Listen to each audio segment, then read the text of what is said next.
Thank you, Sean. It's a pleasure to be here. I know a great many of you and actually had a few of you in class, which is really nice.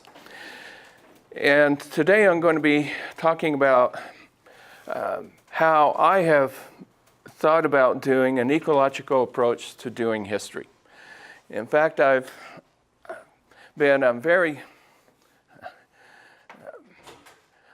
what I've been trying to tell my friends over in the Concept Research Center, the Concept Biological Labs, is that all ecology is historical and all history is ecological when you look right at it. And so I was thinking about this for a long time because years ago, one of my former mentors, a very special one from Wichita State, asked me to come to Cowtown, Wichita and do an environmental presentation on the Chisholm Trail. And this was over 15 years ago that he asked me to do this. And I thought, well, how would I do that? What would I be thinking about? And so I started thinking about the role of grass, the role of geography, the role of water sources, how climate affects things, and how culture, human culture, also acts as an ecological force. So this evolved into a presentation I gave in San Antonio, Texas, several years ago, that eventually became a short chapter in a book published by Arizona Press. And then from that point on, given some interventions, doing things like being a city commissioner and mayor and doing a silly thing like running for Congress, it kind of got in the way of finishing up this work. But finally, now that I've settled down and returned to full-scale academics, I was able to finally complete the manuscript. It's now in the hands of the copy editors at the University of Oklahoma Press. It should be out this October or November.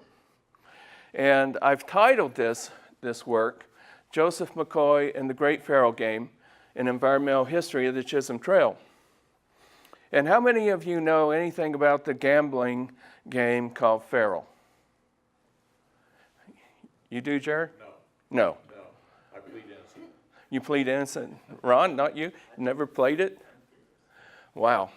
Okay, it's a very interesting game that cowboys like to play. In fact, Americans in the 1860s, 70s, 80s, 90s like to play it as well, oftentimes done in saloons. And an interesting individual by the name of Joseph McCoy called it a feral game, the cattle trade being a feral game.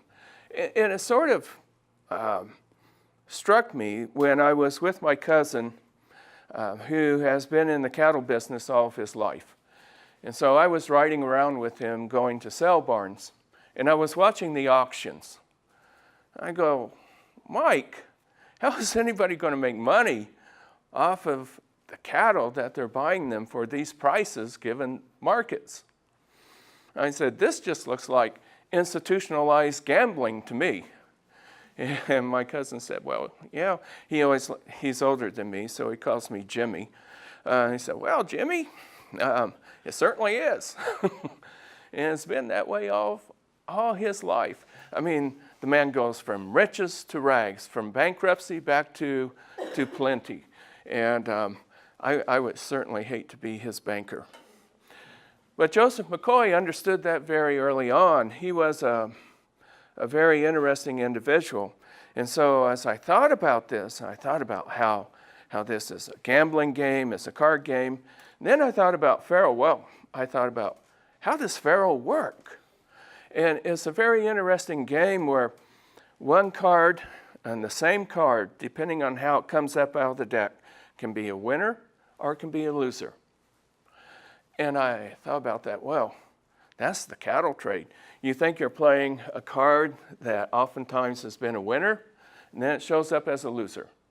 And that's Joseph McCoy's life, a life of up and down and up and down and up and down. And I was thinking about, well, what causes such up and downs in life dealing with the cattle trade? What are the ecological factors that work to create those up and downs? And that became the whole focus of my book. So Joseph McCoy, very interesting individual. He was born in, I'll give you a little background about him. He was born in 1837, December 21st, 1837, and died in October in Kansas City, visiting his daughters. And October 19th, 1915, was buried in Maple Grove Cemetery in Wichita, Kansas, where he had his home. He was instrumental in creating the modern meat markets that we have today and the modern cattle business that we have today. He was born into a fairly wealthy family and fairly well educated, as a matter of fact. He even attended college for at least a year, maybe two, at Knox College in Galesburg, Illinois, a very interesting college that was founded in the 1830s, allowed men and women to enter the college on an equal basis, which was fantastic at that time. Allowed students to enroll regardless of religious background, also pretty phenomenal, and allowed students to enter regardless of race, which was also pretty phenomenal. So McCoy, I always wondered why he always characterized his life as a mission, not as a business involved in the stock trade. He always talked about it as my mission in life. And I think he probably had some of that training, having a mission in life from maybe some of what he learned at Knox College. And his wife, Sherow, came from a very well-educated, wealthy family as well. And he had two daughters, Mamie and Florence, and both very successful professional women. One becomes a professor in domestic science, and the other one becomes a physician. So McCoy had some very interesting attitudes toward women, toward his role in society, and so forth. McCoys were a very well-connected family in Illinois. McCoy's father, David, served with Abraham Lincoln during the Black Hawk War. They knew the Lincolns on a first-name basis. In fact, Joseph McCoy took a coat that had been tailored for Abraham Lincoln and took that coat so that he could be married in a decent coat. So I hope Lincoln wasn't too upset about that. But anyway, McCoy was a very interesting individual. Always involved in the stock trade, and this is how he got his start. His brothers also were very much involved in the stock trade as well. He had two older brothers, James and William. Now, William had an office in New York City and also in Chicago. And they ran their stock business out of there, and I'll explain why in just a little bit. James sort of worked from Springfield, Illinois, where the family residence was, and up into Chicago. And Joseph, in time, would work from Springfield, Illinois, to Abilene, Kansas, and then down into Texas. So this was a family business that connected the cattle trade from the southernmost reaches of Texas into the vast markets of New York City.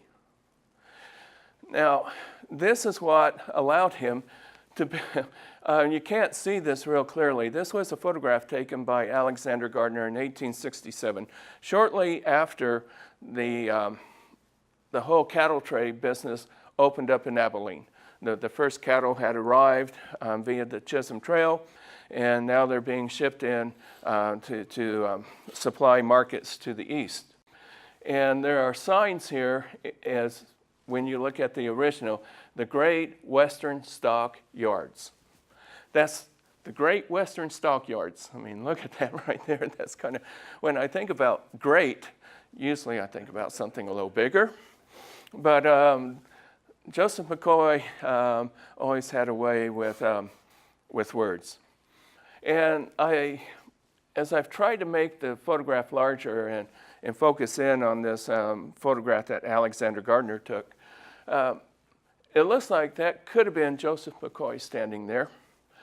And this fellow here bears a striking resemblance to his brother James. And we've never seen a photograph of William, but there's sort of a family resemblance of that person. So I'd like to guess that's William. So there they are, and they're investing a lot of money into this whole endeavor. It's estimated that perhaps he invested somewhere between $20,000 to $30,000 in putting this whole facility together. Now, understand what that meant during that time period. The average wage of an American worker at this time was about somewhere between $350 to $500 a year. So this gives you some idea of the kind of money they're pouring in to this endeavor to try to make it work. Well, the question is, and this is the things that prompted me to ask about the ecological connections. What would prompt these individuals to develop this thinking that the whole dang thing would work? What are the kind of forces that coalesce to allow McCoy to take on this kind of venture? I mean, think about what he's doing.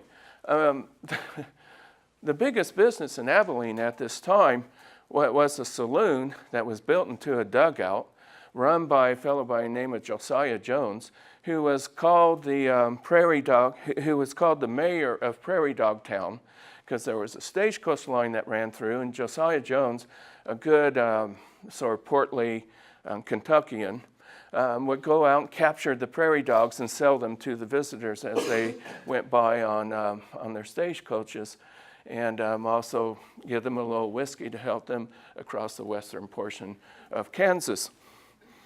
And so why would you establish a place like that when that's the main going business?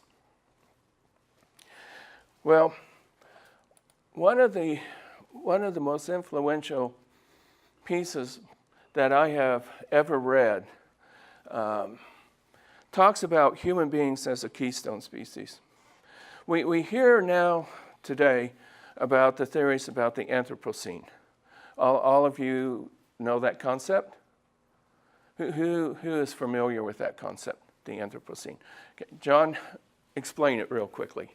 It's just the idea that we may have gotten into a new time period.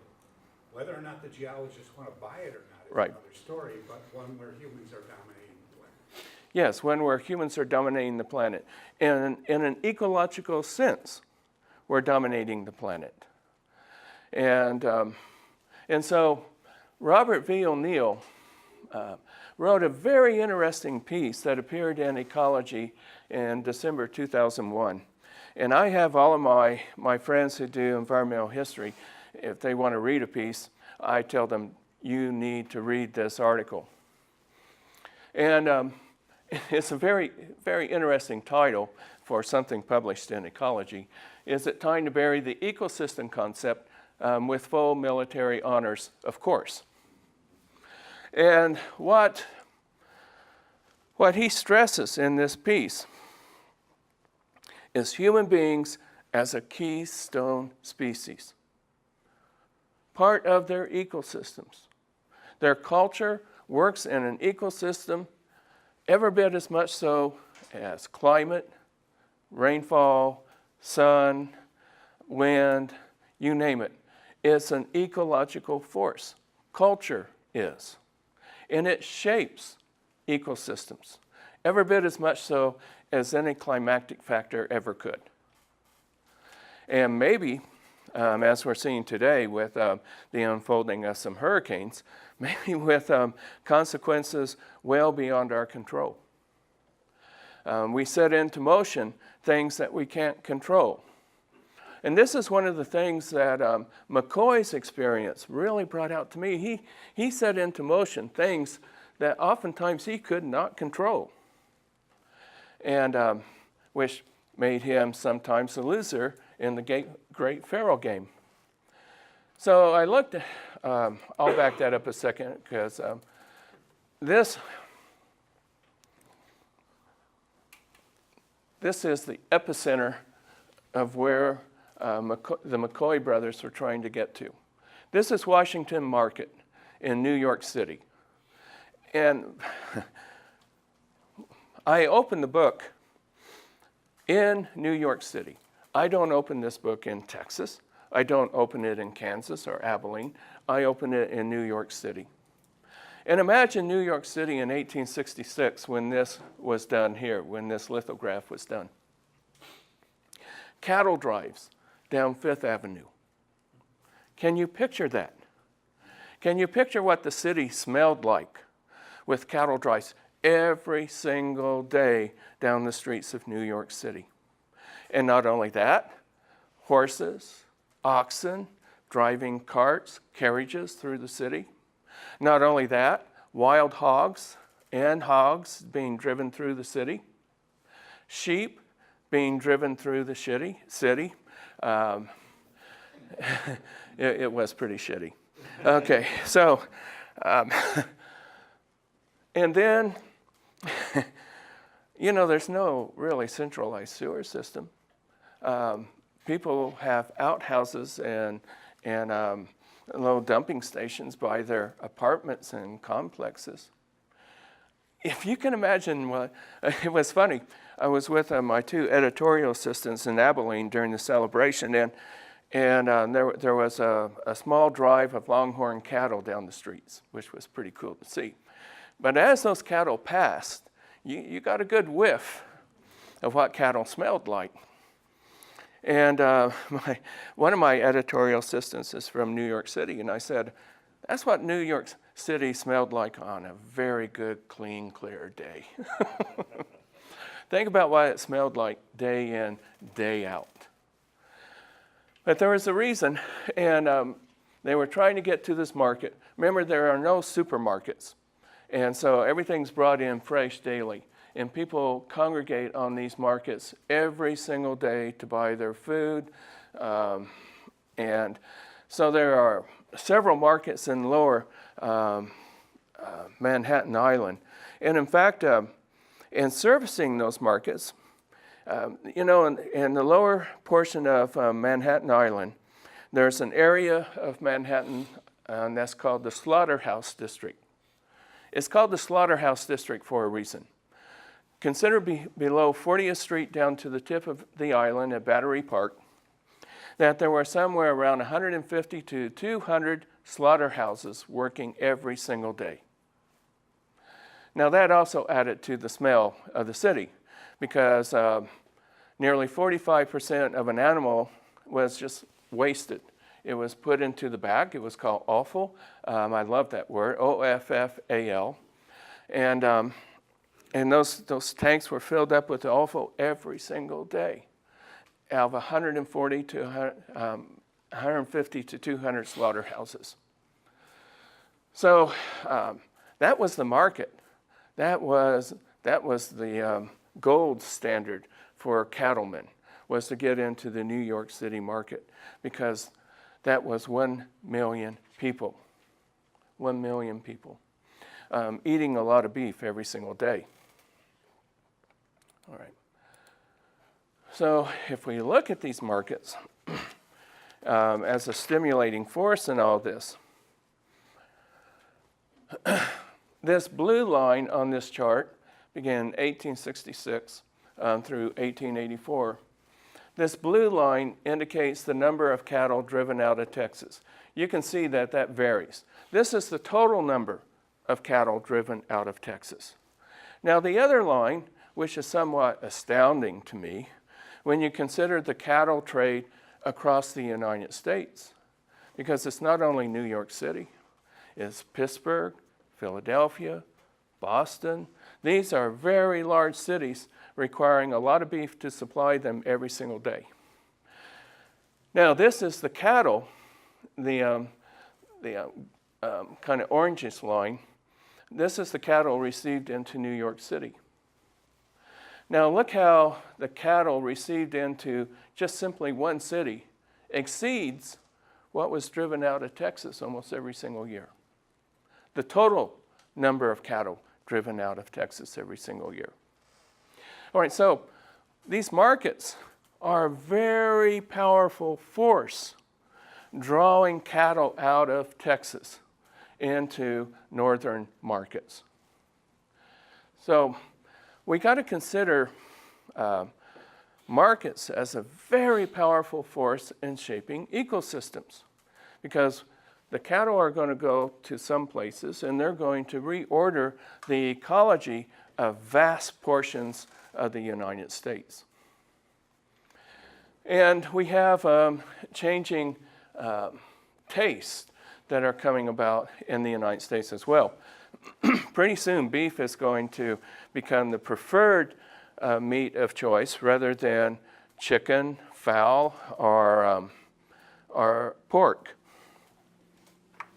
And when we think about this, one of the things that symbolizes this more than anything is Delmonico Restaurant in New York City. The brothers, John and Peter Delmonico, put together probably the first restaurant in the United States. A restaurant where you could sit down and order off of a menu what you wanted. Boarding houses were the common place to go at this time. And if you sat down at a boarding house, you got what you got. And that was it. So they implemented something very new. And then in 1862, they hire a chef from France, who was Swiss-born, trained in France, and becomes the main chef for Delmonico's clear through almost the turn of the century. His name was Charles Randhofer. And he published this guide to restaurant eating and menus and preparation, basically a recipe book. It's almost 2 volumes in the 1890s called the Epicurean. And I was interested to look at the kind of meals that were served there, and they're fantastic. You think you're getting a special meal at Harry's? Mm-mm. What these people ate in the 1870s, 1880s is amazing. You can check out the Epicurean online and look at the banquet that was served for President Grant or some of the other individuals that came through Delmonico's. Now, one of the favorite meals that Abraham Lincoln liked to eat was something called the Delmonico steak. There were several varieties of how that was fixed, but that was a mere 20-ounce cut of sirloin. You kind of wonder if Lincoln was eating that on a regular basis, why he didn't gain any more weight than he did, but apparently he didn't. So all of these forces, changing tastes, vast markets, are reordering the cattle markets all across the United States. And then I thought about, well, how do we describe this overall? And what I like to talk about is the emergence of the domesticated grasslands.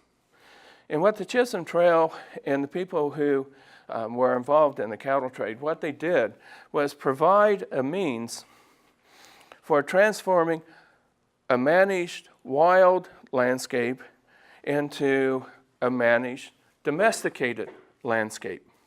Now, we get the wrong impression about Indian peoples if we think that they didn't manage their landscape. They purposely managed it through several tools that they had. But they managed the wild resources of the area, the wild grasses, the wild animals. They managed those resources to benefit themselves. It wasn't helter-skelter. There's a reason why, if you look at the photographs of Manhattan in 1867, also taken by Alexander Gardner, you don't see a single tree anywhere along Bluemont Hill or any place that he photographed in Manhattan or in Junction City or any place else. So I asked my students, Sammy will know this. I'll ask him, look outside. What do you see? And the buildings. Yes, you see buildings. What else do you see? Trees. Yes, you see trees. It takes a while for the penny to drop. But once you see those trees, I ask, do they grow well? They look pretty flourishing. So if trees can grow this nicely here today, why weren't they growing here in 1867? That's a good question, isn't it? So part of the reason for this is because this landscape was managed in a different way than it is today. The culture that occupied this place had different kind of value systems, different ways of thinking about religion, different ways of thinking about their economy than those of us living here today. And those things matter, and they shape the landscape and the ecology of the place where we live. Now, this is a domesticated landscape because the grasses out there are not native grasses unless you get to the Beach Art Museum when that has a little spread of grasses there. But even those are planted and managed in a domesticated kind of way. These trees are a domesticated landscape. They're there to, as people thought about it at the time, create a civilized landscape as opposed to a wild and savage landscape. And James R. Mead took note of this transformation. He was a very interesting fur trader, city developer of Wichita, businessman, cattleman, an amazing individual. And he wrote lamenting the passing of the wild landscape as things were turning into a domesticated landscape. He was watching that transition, and he wasn't altogether happy with it. Another interesting individual that I followed, he was a Civil War brevet general, and later, after the Civil War, becomes a regular colonel in the Army. And he is the commander of Fort Sill, that's in present-day Oklahoma, the southern portion of Oklahoma. And that's where he tried to regulate and control what was happening between drovers, cattlemen doing leasing, Texas cattlemen who liked to come up into the Kiowa Comanche reservation and steal their cattle.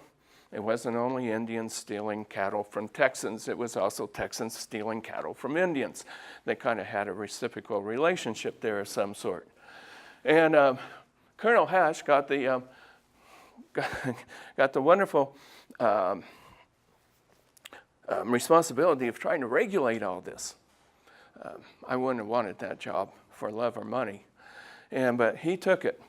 But he made interesting observations about Indian peoples and also about the changing nature of the environment around there. And one of the things he noted was the disappearance of tall grasses over some time. And the other thing that he started noticing was the appearance of bushes throughout the region. Now, how many of you read about what the Kanza researchers have just published about the emergence of bushes on Kanza and why those are occurring? Well, they're occurring because of, Sean, you have. What's been their findings? There's a slow transition into a more savanna-like environment for the native toddlers. Right. And why? Management. What kind of management? Lack of management? Yes. What kind of lack of management? Fire. Fire. Yes. And then different grazing practices and the lack of fire. And what Kanza researchers are noting today, Hatch was noting in the 1870s, 1880s. That same transition of those grassland ecosystems because of different management practices that were occurring. Now, he didn't know why. He wasn't relating this to changes in herding practices, animals. He wasn't relating this to the lack of fire burning by Indian peoples, but he was a good observer. And so it's interesting to go back through time and look at what these individuals are saying about changes in their ecosystems. Well, this led me to think about a lot of different aspects that came up in O'Neill's piece. The roles of climate and geography. How do these things fit into this whole story? How do ecological thresholds fit into it? Thresholds are an interesting thing. When one ecosystem, its barriers are transgressed to the point where another one comes into place. That flipping of ecosystems. And creating alternative stable communities in the same place. Tall grass, mixed grass systems going to domesticated grasses of wheat, rye, oats, corn. They're all grasses. They're all grasses. It's just that one is managed in a very different way, and they've been domesticated. You don't domesticate tall blue stem, short blue stem, eastern side oats grama. You don't domesticate those kind of grasses. They're wild. Dispersal barriers are an interesting aspect to it as well. What prevents some things from moving into an area as opposed to other forces? Invasion pathways. And that's one of the key elements that I have looked at for the Chisholm Trail. It formed invasion pathways. Pathways for diseases to flow. Pathways for animals to flow. Pathways for different plants to flow. Plants where they haven't been before. Invasion pathways, plants, animals, and disease.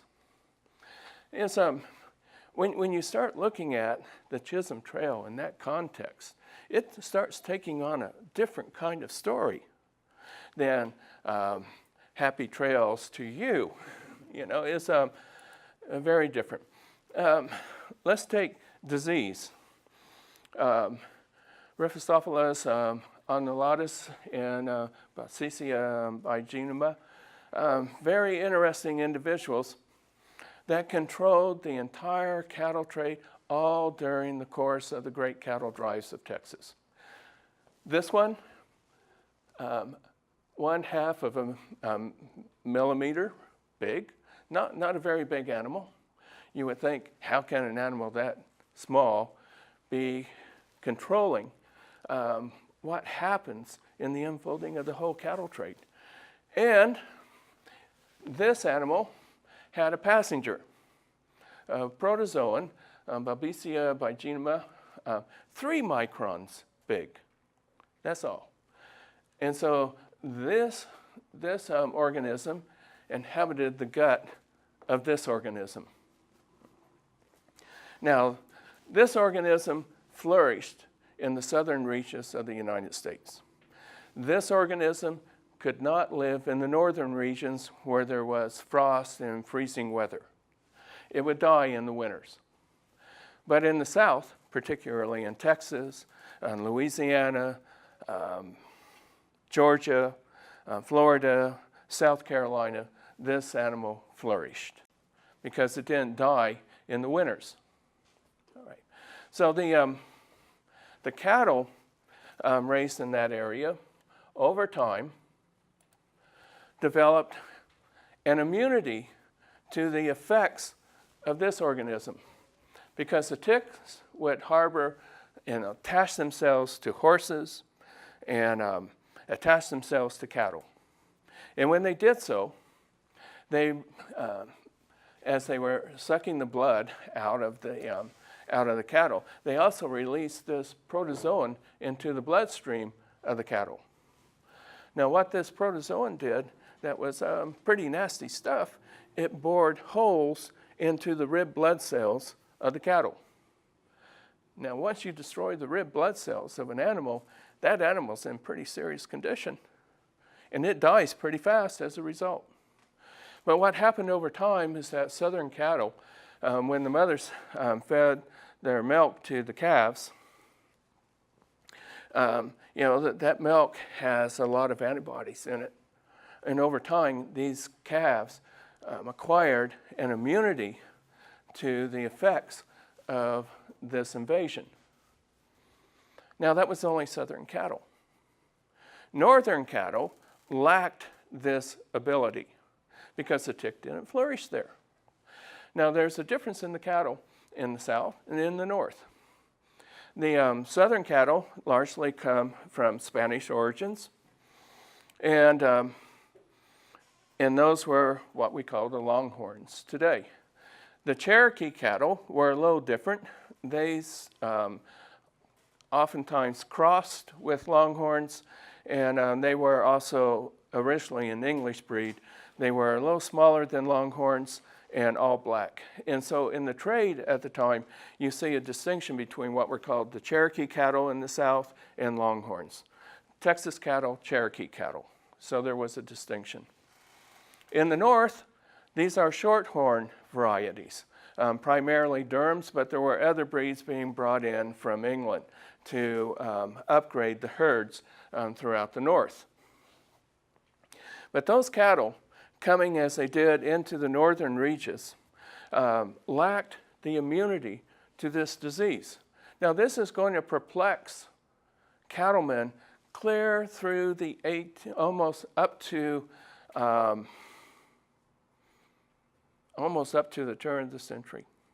It wasn't until 1889, I think that was the date, 1899, that a graduate from Cornell University who worked in the Department of Agriculture in the newly formed Veterinary Bureau was studying this and finally identified this protozoan as the cause of Texas fever. So all throughout the Texas cattle drives, nobody really understood what was causing Texas fever. But let's say you're a Kansas farmer in 1860. And living in Kansas in 1860 was horrible. The reason why? There was a huge drought, and it destroyed crops. It destroyed crops like no other drought had before. And people were leaving the state because they simply couldn't even feed themselves. Now, you're in that situation as a farmer in Lyon County near Emporia, Kansas, and these are actual stories. And Texas cattlemen are trying to bring their cattle up into present-day Kansas because they're driving toward St. Joe because there's a railroad connection there. They can put cattle on a ferry, take them across the Missouri River, put them onto trains into the state of Illinois. Now, some are crossing a little farther to the south and angling up toward Sedalia, Missouri, where also there's a railroad connection. But everywhere they go with those herds, the domestic herds are dying. Now, you're a small farmer in Lyon County with a dairy herd of 5 cattle, and Texas cattle pass you, and all 5 die, and your crops have failed, you're an unhappy camper in Kansas. Very unhappy. And so what they're going to start doing is demanding out of the state legislature laws quarantining Texas cattle from entering Kansas. And this starts up very early on, this whole thing about Texas cattlemen and Kansas farmers, Missouri farmers, and the Texas fever.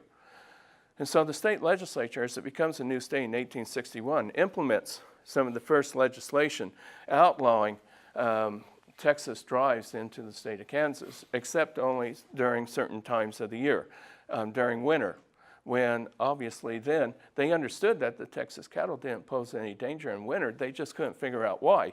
So they would let the cattle in during the winter, but otherwise keep them out. So the Civil War had a way of eliminating this problem because all trade into Texas was cut off. And so there was no way of getting those cattle into the markets. And so after the Civil War, when cattle in Texas, if you were lucky as a Texas cattleman, you had just a few cattle. If you were unlucky, you had tons of cattle. and you had nowhere to take them. And cattle in Texas at this time, in 1865, 66, were only being killed for the hides and for the tallow. That was it. Nobody wanted to eat them. There was plenty to go around. And so the herds over that time just multiplied. And cattle that could sell for maybe $6 a head in Texas, if you were lucky, could sometimes a fat one in the New York markets might fetch up to 140. Now do the calculations. I got something worth here $6 that might return about 5 or 10 times the amount in someplace else. Maybe I ought to try that out. And so after the war was over, Texas cattlemen once again started coming up into Kansas and crossing, trying to get to Sedalia and St. Joe. And in keeping with their character, these passive farmers in eastern Kansas and western Missouri killed the herds, stampeded the herds, tied Texas drovers to trees and whipped their backs into bloody pulp, and actually killed a few. That's serious business. When you can't safely take your cattle into these markets that look looming. Well, this is what got Joseph McCoy thinking, because the vast amount of cattle coming into New York were coming out of Illinois. And so he thought, well, if I can just get these herds up into Illinois, fatten them up over the winter, maybe put a couple hundred extra pounds on them, and then put them into the New York markets, man, everybody can make a lot of money. But first I got to find a safe outlet for the Texas cattle. Well, this is what's going to put together the great Chisholm Trail system of cattle drives to Abilene. He figures out that the governor, Crawford, says, well, maybe in the quarantine line, but we're not going to worry about this, and go ahead and put Abilene as an outlet. And so bring the cattle up. Now, there are certain geographical features that make this all possible. But, and I'm going to run through this real quickly. You have but the Texas fever would not abate. And in '68, it broke out everywhere across the United States. In Albany, New York, and the shipping points in Ohio, and Chicago. It just broke out everywhere. It was destroying herds in Illinois. And the governors of New York, Ohio, Pennsylvania, they put a boycott, an embargo on all Texas cattle. You do not send these into our states, period. I mean, it was serious. And think about McCoy. He's invested all this money in Abilene to try to ship cattle into these markets, and look what's happening. You're facing economic disaster right from the beginning, and nobody knows how to deal with Texas fever. They don't know what causes it. And so what they do, they put together a convention in Springfield, Illinois in December of 1868. And in this, they have representatives from all the major states and Canada. Remember, the cattle trade is an international trade. It's just not Texas into New York. It's Canadian herds as well. And these Canadian stockmen want their herds protected from this disease as well. You see, when you start looking at this whole story, it becomes vast. It's not simply yippee-ki-yi-yo on the Chisholm Trail. It's a much bigger story. And this is just part of it, the 1868 outbreak. I'm going to run through just some quick slides to show you how else I have worked with this. Climate. What was the role of climate? And how do I reconstruct that? I mean, the fun time of driving a cattle herd across the open grasslands in a hailstorm, that was not fun. That could actually be lethal for you, your horse, and other cattle. Are the fun times of overwintering. What if you can't get all your cattle into a market? So you take them out into the western part of the state of Kansas and overwinter them. Now, what was that like for a cowboy? Well, you dig a dugout right here in the side of a stream bank, and that's where you stay the whole dang winter looking over your herd. That's not a John Wayne movie. Okay. And so this is a very different kind of thing that you're looking at.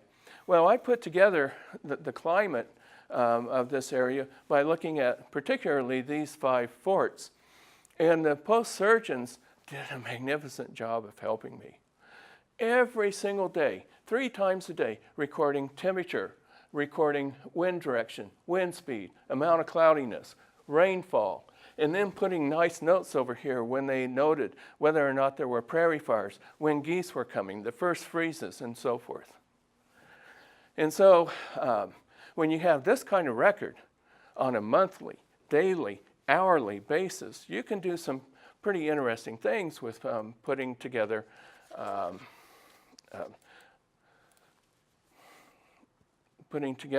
different sorts of things. You can look at growing season in one particular year and compare different places.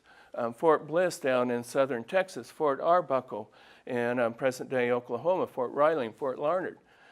And this is 1867. So that gives me an idea of the kind of climate that the cattlemen were driving their cattle up into in that particular year. You can also look at monthly values of temperature ranges. Fort Richardson, which is in the northern part of Texas. You can look at rainfall and track the trends over time. You can do this at Fort Riley, the same thing, looking at the variations in rainfall and the extremes over a very long period of time. You can compare rainfall to El Niños and La Niñas. What are the global climatic systems that may be affecting rainfall that Texas drovers have to work in? You know, these are forces well outside of their control, but they are shaping the kind of world that they're living in. And then one of the ones that I really look at is the blizzards of 1871-72. This was a killing blizzard, and the cattle were put into the western part of the state because markets had been oversold, and this blizzard came about in November. Look what happens to temperatures. This is freezing. This is Fort Hays and Fort Riley, and look what happens to the temperatures in November. Now tell me, you're outside without any cover, any way of protecting yourself, and this is sleet and freezing weather every single stinking day. Okay, that was November. This is December. And then this is January. What happens to cattle that are in the open for 3 months in a row like that? Well, I'll tell you what happens. About 90% of them die. And you wonder why it is that it took the blizzards of the late 1880s for cattlemen to figure out that open range grazing might not be such a good thing. Over the winter, anyway. So there's a lot of interesting things you can do with this kind of record set that's pretty amazing. And I'd like to do more with it than I even did in the book, but it's pretty interesting.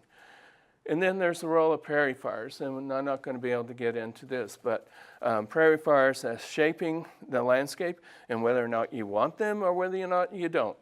And there was a huge debate about this. And of course, cattlemen were a little reluctant to embrace prairie fires, but by trying to extinguish prairie fires, they're actually working against their own interests because slowly but surely they are depleting the natural resources that their grazing relies on. Geography plays a role as well. This is the Arkansas River crossing at present-day Wichita. So obviously it was not a difficult crossing. This is a photograph taken in 1869. So, and then this is the geography of it. I wish I had more time to explain it, but I think this one shows also what I want to get across in terms of geography. This was a federal territorial survey map done of some township in Sumner County in 1871. This southern portion of the state of Kansas. This is the cattle trail. This is the Chisholm Trail. It was marked out by the surveyors. You know, there's no trees anywhere in this map. And the water courses are on either side. So that means that the trail is going through the high ground between two water courses. So this is grassland, and then thereby living water on either side. And then they can see nicely anything to the east of them, anything to the west of them. We don't notice those geographical factors when we're going down Highway 81 or Interstate 35. We don't see them. We're just passing right through them. But cattlemen had to pay particular attention to these kind of geographical aspects in order to make the cattle drives work. And they just can't work anywhere. You could drive cattle to California. Cattlemen did. But they were able to absorb a 25% loss and still make money. So that was a difficult drive. The drives up into Kansas, they seldom experience more than a 5% loss. So there's all these different routes that I've been able to trace down. Very interesting routes in the western Trans-Mississippi, and then in the eastern portion of the major routes of the cattle trade. But what's interesting to me is how the major routes don't include this area right here, the south. And so a lot of things start coming out as you go through this. Transportation systems are also important. This is a stock train, Swiss, coming into New York City. Look how dang long that stock train is. That's a lot of cattle coming into the city every single day. And this was taken in, I forget when, but the late 1860s. Cattle were taken up the Mississippi River on steamboats. It wasn't just simply taking cattle up the Chisholm Trail. There were a lot of different means of getting cattle into cattle markets. And then there was also the transatlantic trade. Live cattle were shipped over into the English markets, as well as refrigerated sides of beef eventually in boats like this, the Victoria, run by the Anchor Line. And so they were transporting beef to England. In fact, by about 1900, somewhere around 80 to 90% of the beef sold into the London market had its origins in the Trans-Mississippi West. So these markets are huge, and they're creating situations all across the United States. I think I've given you a little bit of an idea about this. I'm going to stop here, and if you have questions, I'd be happy to answer them. But otherwise, I thank you for your attention to this talk.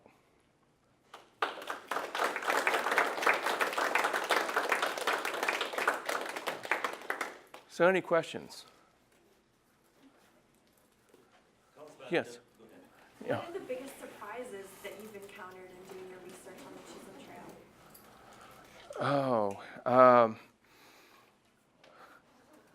Trail? The international scope of it all, the vast markets, the power of those markets to act as a magnet for those cattle. And then the kind of ecological changes that followed in the wake of all of that. To me, that was eye-opening. Yeah. Ron? I was going to ask, where did Joseph McCoy end up in the Pharaoh game of the trade? He ended up as a well-respected individual. And 1899, he was in Denver, Colorado for the second annual convention of the National Livestock Association. And during that meeting, he was accorded an honor of being made one of 3 first honorary lifetime members of that organization for his work in developing the cattle trade of the United States.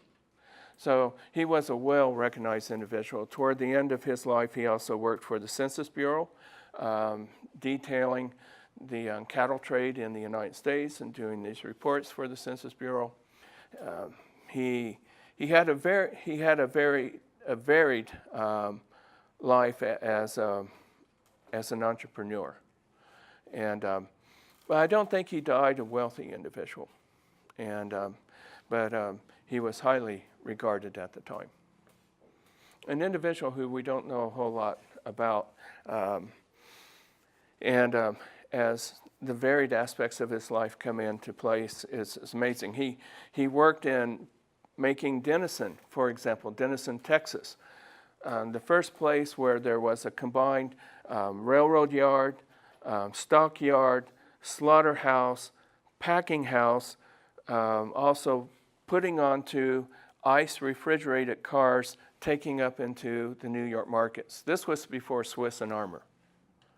And it took 5 days for those cars to get into the New York City market. 5 days. The trains averaged 15 miles an hour. And so people in the New York City markets were kind of reluctant to buy beef that had been hanging in a car for 5 days, thinking that it wasn't going to be good beef. Consumers are driving the quality of beef that gets sold. Now, this is something else that we don't think about, but the consumer market, it's just not today. It was then as well. And did they want to buy Longhorns that came into New York City? No. Those cattle went to the poorer reaches of New York City into those markets. So this is why Texas cattlemen, as early, even before 1870, were working on interbreeding Durhams with Longhorns, very actively trying to get a better breed of cattle that would sell better in the New York markets. But McCoy was interesting because he was in the forefront of all of this. Okay, that's a good question. Any other questions about this?